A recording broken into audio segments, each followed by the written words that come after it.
Well, it's a question now that's facing Hoosiers right now and sparking a pretty heated debate at the Indiana Statehouse. The question is, should transgender girls be able to play sports at school? We're talking about kids who were born male but have since transitioned to female. State lawmakers passed a bill banning that from happening, but in a surprise move yesterday, the governor, a fellow Republican, vetoed it. Dustin Grove has been following the back and forth at the Indiana Statehouse and joins us now with the very latest and what we're to make of this. Yeah, Dustin. and new developments on this just today. Good evening. Today, the Republican author of the bill and the Speaker of the House said this is not over yet. They plan to override the governor's veto so it can become a law anyway.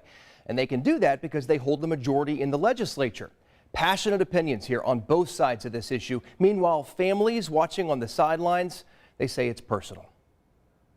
So, I mean, here's Kieran as a baby. Nathaniel Clausen says it didn't take long to learn baby Kieran may have been born a boy, but it's never who Kieran was. Basically, at about 24 months, here's where she started grabbing the tutus and the dresses. By 3.5, Kieran had transitioned to a girl.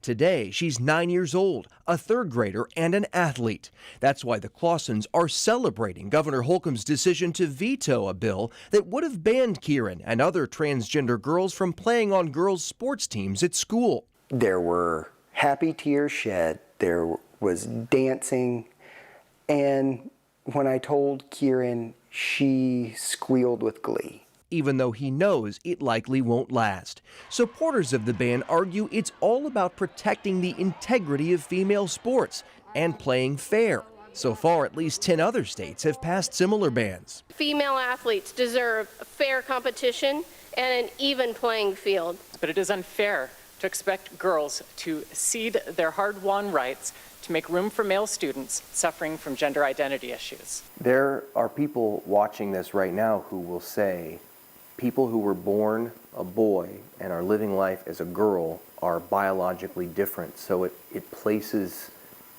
them in an unfair advantage. My daughter will never go through male puberty. He says Kieran will undergo hormone therapy to make her no different than any other girl. Advocates say, more importantly, transgender children face significantly higher risks of depression and suicide. They say the issue at stake is about much more than sports.